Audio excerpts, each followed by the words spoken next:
Ouais, bienvenue dans les années 90. Oui, à l'époque on écoutait la musique très très fort, mais on avait déjà du matériel de qualité, comme par exemple ici un magnifique casque qui couvre bien les oreilles, bien puissant. Et pour lire la musique, eh bien on avait un mini disque. Oui, c'était le top, c'est excellent. Franchement, dans le futur on fera pas mieux en termes de matériel. D'ailleurs, je suis sûr que dans le futur j'utiliserai encore ce casque et ce lecteur mini disque. Bon, tout ça pour vous dire que dans le matériel ancien, il y avait des appareils de très très bonne qualité, que ce soit au niveau de l'écoute, un casque ou des enceintes d'une chaîne hi-fi, une très bonne sono, qu'au niveau de la lecture, une platine vinyle, un lecteur CD ou même ici un lecteur mini-disque. Par contre, ce qui change entre ce matériel ancien et le matériel moderne, c'est ça.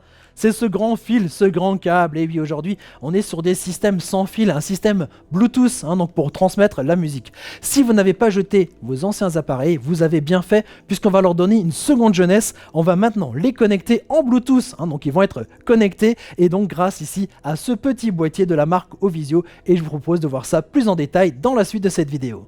Ce que je vous propose maintenant de voir ensemble, c'est donc les deux cas de figure, les deux configurations possibles avec ce boîtier, donc en émetteur, transmetteur et en récepteur. Alors ce qu'il faut savoir, c'est que ce petit boîtier a besoin d'être alimenté en électricité. Vous avez ici un petit connecteur micro USB, et ici avec le câble qui est fourni, vous allez donc pouvoir le connecter, tac, de ce côté, et de l'autre côté, vous avez cette prise USB. Vous pouvez soit la brancher sur un chargeur de téléphone par exemple, ou le brancher directement sur un port USB de votre ordinateur. Alors j'ai essayé avec une petite batterie d'appoint.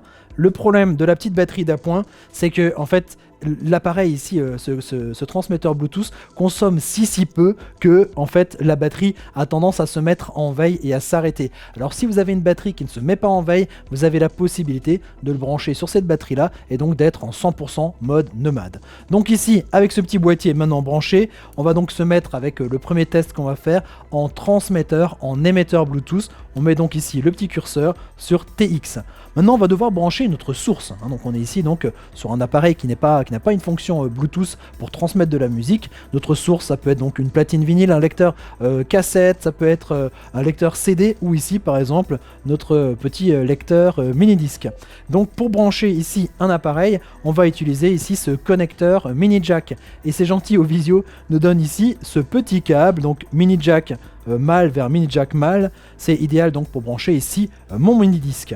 Alors ils sont sympas aussi chez Ovisio, puisqu'ils vous donnent aussi ce petit câble, ce petit adaptateur qui va vous permettre de brancher ici le câble mini jack pour après ensuite avoir des connecteurs donc en cinch avec la partie rouge ou la partie blanche. Si vous avez un lecteur vinyle, c'est plutôt ce genre de câble que vous aurez besoin, ou par exemple une sono, c'est aussi généralement plutôt ce type de connectique qui est fourni donc avec le petit appareil, le petit boîtier Bluetooth. Alors du côté de ma source, eh bien c'est déjà fini, donc mon lecteur branché directement au boîtier et le tout est alimenté, et donc ça va envoyer un signal Bluetooth. On va aller maintenant du côté ici donc du périphérique Bluetooth. Ça peut être soit un casque Bluetooth, soit comme ici une enceinte Bluetooth. Alors veillez bien ici à ce que l'appareil donc de réception soit en mode association pour être appairé. Donc soit il y a des petites combines, des fois il faut allumer et éteindre plusieurs fois, ou alors vous avez un petit bouton resetting. En général, il y a une petite lumière, alors ici elle est bleue et elle clignote ici assez rapidement. On va donc maintenant ensuite appairer notre petit système Bluetooth à notre enceinte Bluetooth. Et pour ça, vous avez ici sur le boîtier un petit bouton unique qui sert un petit peu à tout. Vous restez appuyé sur ce bouton pendant 3 secondes. Et à l'arrière, on voit un petit peu qu'il y a de l'activité au niveau du petit boîtier, puisque vous avez à côté du 5 volts ici au niveau de l'alimentation, la petite lumière bleue qui clignote. On reste appuyé dessus et on se rapproche ici donc de l'enceinte Bluetooth. Et au bout de quelques secondes, les deux vont être appairés. Voilà, la petite lumière vient de s'arrêter au niveau du boîtier. Ici, au niveau de l'enceinte Bluetooth, elle est donc clignotante, mais plus lente. Donc on est ici donc sur le signal. Je mets en lecture ici mon mini disque et j'ai le son qui sort directement ici de mon enceinte.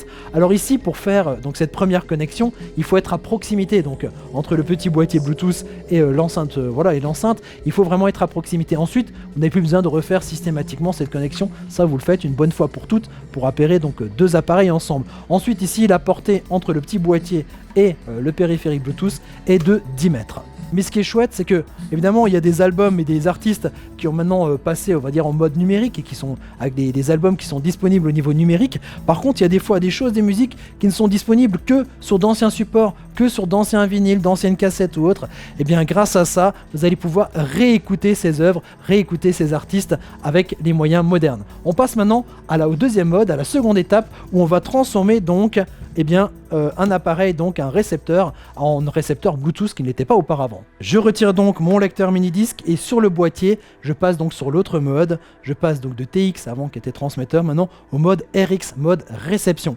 Et donc l'idée, c'est que je vais transformer maintenant mon vieux casque ici en casque Bluetooth. Donc je vais pouvoir le brancher, ça tombe bien, il y a une prise mini jack. Je me mets donc ici sur cette connexion. La suite se passe sur votre smartphone. Vous allez dans les paramètres de votre téléphone. Vous allez dans les fonctions du Bluetooth. Vous l'activez s'il n'a pas encore été activé. Et ensuite, sur ce petit boîtier, c'est toujours le même bouton. Vous savez, le petit bouton qui est au-dessus. Vous restez appuyé pendant 3 secondes. Là aussi, vous allez voir. Vous allez entendre un petit message dans le casque et vous allez voir nos petites lumières qui clignotent, donc bleu et rouge. Et sur votre téléphone, vous allez avoir en fait la référence ici de ce boîtier qui va s'afficher. La référence ici, c'est ZX1828. On appuie dessus, comme pour un autre appareil Bluetooth classique. On attend un petit peu, association en cours. Et ensuite, tac, vous avez un petit bip bip dans le casque. Et ensuite, vous allez donc sur un service de musique ou sur la musique que vous avez dans votre smartphone. Vous mettez ça en lecture, tac, et vous avez la musique qui passe de votre smartphone, ensuite en réception ici sur ce petit boîtier pour arriver jusqu'à votre casque et du coup vous entendez maintenant votre musique. Alors je vais mettre un peu plus fort pour que vous l'entendiez dans le casque. Voilà. Et donc voilà, effectivement, ce casque qui n'était pas Bluetooth devient Bluetooth. C'est génial, hein ? Alors vous voyez, si vous avez des appareils anciens de qualité, ne les jetez pas. Il y a souvent moyen de les remettre un petit peu au goût du jour avec des petits appareils bien sympas ici, comme ce boîtier Bluetooth. Alors, il y a une question qui est déjà venue une fois sur un appareil qui était un petit peu similaire. L'idée c'était donc d'acheter 2 boîtiers comme ça et de faire une liaison Bluetooth entre 2 appareils qui ne le sont absolument pas. Malheureusement, ça ne fonctionne pas. Voilà, moi je crois qu'on a fait à peu près le tour ici de ce petit système et je vous dis bien sûr à très bientôt pour découvrir d'autres objets techno. Allez, ciao ciao!